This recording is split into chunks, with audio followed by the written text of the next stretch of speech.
तारीख 12 जून 2025, दिन गुरुवार, समय करीब 1 बजे।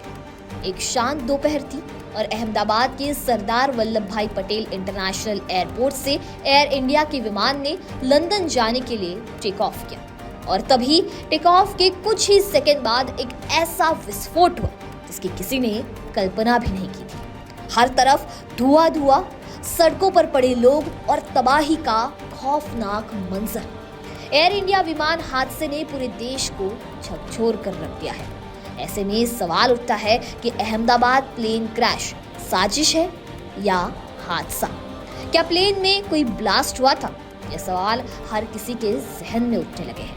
अहमदाबाद प्लेन क्रैश से जुड़ी हर चीज के बारे में जानेंगे इस वीडियो के जरिए।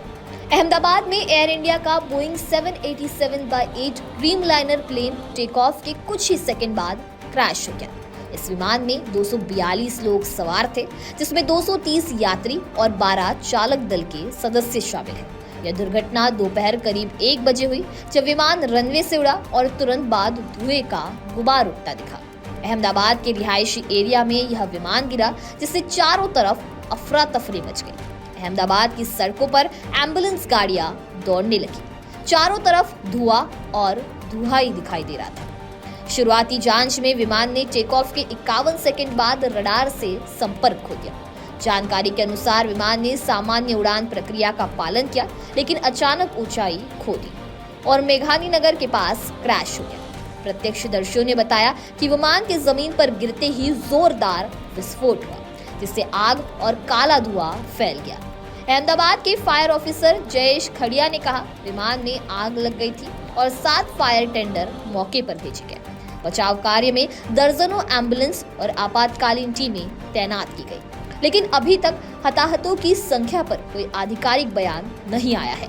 जांच अधिकारियों ने प्लेन के कॉकपिट वॉइस रिकॉर्डर और फ्लाइट डेटा रिकॉर्डर को खोला। इनमें कोई तकनीकी गड़बड़ी के संकेत नहीं मिले। दूसरी ओर यात्रियों के बगल में लगे सामान में विस्फोट के कोई निशान नहीं पाए गए। यह पहली कड़ी थी जो ब्लास्ट की संभावना को कमजोर करती थी। हालांकि विमान के कुछ हिस्सों में आग के निशान मिले, जिससे जांच टीम ने आंतरिक आग लगने की संभावना पर भी गौर किया, लेकिन आग कैसे लगी यह स्पष्ट नहीं हो पाया था। ऐसे में साजिश के कयास लगने लगे, खासकर तब जब कुछ खुफिया रिपोर्टों में विमान की उड़ान से पहले संदिग्ध फोन कॉल्स के बारे में खबर आई। पुलिस और खुफिया एजेंसियों ने उन संदिग्धों की पहचान के लिए काम तेज कर दिया, जो विमान या एयर इंडिया के खिलाफ किसी कारणवश साजिश रच सकते थे।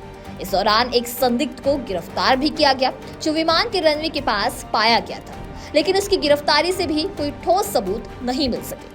जांच के लिए directorate general of civil aviation ने दिल्ली से एक विशेष टीम अहमदाबाद भेजी और बोइंग की तकनीकी टीम भी सहायता कर रही है। विमान का ब्लैक बॉक्स बरामद करने की कोशिश की जा रही है। केंद्रीय गृह मंत्री अमित शाह ने गुजरात के मुख्यमंत्री भूपेंद्र पटेल और पुलिस आयुक्त GS मलिक से बात कर केंद्र सरकार की ओर से हर संभव सहायता का आश्वासन दिया। सूत्रों के अनुसार पूर्व गुजरात मुख्यमंत्री विजय रूपानी भी इस उड़ान में सवार थे। बताया जा रहा है कि उनकी भी इस हादसे में मौत हो गई, जिसने हादसे को और भी गंभीर बना दिया। विमान में लंबी दूरी के लिए भारी यात्रा में ईंधन होने के कारण विस्फोट की तीव्रता बढ़ गई। विशेषज्ञों का कहना है कि इंजन विफलता, पायलट की त्रुटि या बाहरी हस्तक्षेप जैसे कारण जांच के दायरे में है। 1978 में एयर इंडिया उड़ान 855 के हादसे में पायलट की गलती और उपकरण खराबी को कारण माना गया था, जो इस मामले में भी संभावना हो सकती है। हालांकि इस वाकये ने कई सारे सवालिया निशान खड़े कर दिए हैं, जिनमें सबसे पहला सवाल है कि इस हादसे का जिम्मेदार कौन है। इस बारे में आपके क्या ख्याल है, हमें कमेंट सेक्शन में जरूर बताइए। वीडियो पसंद आया होगा तो इसे लाइक और शेयर करना ना भूलें और ऐसे ही तमाम अपडेट से जुड़े रहने के लिए बने रहे नवभारत लाइव के साथ।